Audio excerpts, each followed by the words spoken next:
Жомок, Каркыра менен түлкү дос болушту. Алар бири-бирине жакын конушту. Каркыра жумурткаларын басып, балапандарын чыгаргандан кийин түлкүгө келип, Түлкү дос, мен жем таап берейин.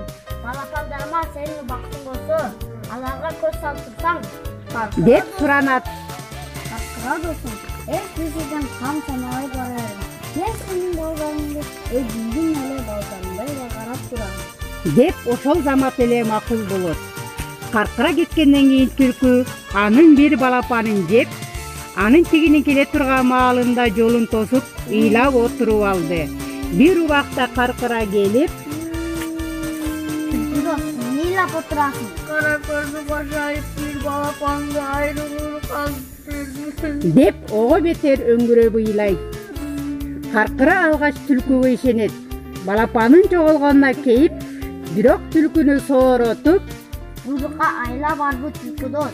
Калган балапандарым аман болсун эми ыйлаба. деп тигинин ыйын басат. Дагы бир күнү Каркыра жем издегени жөнөйт. Түлкү дос, мен дагы жем таап келейин. Балапандарыма көз салып турчу. Макул Каркыра досум, барат турайын. Катыр болбой барайын. Бул жолу да түкөм бир балапанын жеп, адатынча жолун тосуп ыйлап отурган болот. Түлкү дос, Кара көзүң кашайып дагы көрбөй калыптыр. Үзүн оюн балапандарым берүүрү. деп адатынча өңгүрөп ыйлайт. Ошондон кийин Каркыра түлкүдөй шектенип, калган балапандарын алып башка жака көчүп кетиптир. Жомок, чептен эрдин күчү бек. Байыркы бир заманда эркин жашап жаткан эл болуптур. Ар жылы жоо каптап келип мал мүлкүн талап кетчү экен. Эл чогулуп дубал курушат. Канчалык бекем курса да дубал кулап токтобой көчө бериптир. Ошондо 90дон ашкан карыя келип мындай дептир.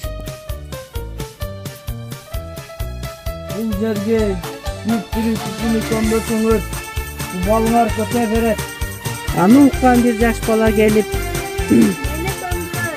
Мен өзүм керегиме жараtsam, арманым жок. муну уккан баланын апасы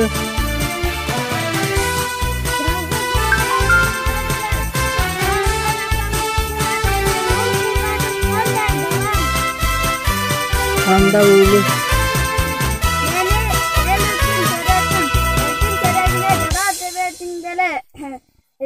Мен сиздин ак сүтүңүздү актай албаймын.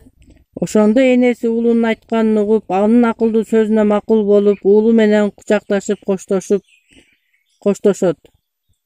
Чогулган эл туруп, баланы көмө башташат. Токтот кула. Мындай акылдуу эл үчүн жанын берген уулдарыңар, акылман энелер болсо чептин ылайдан курулган чептин эмне кереги?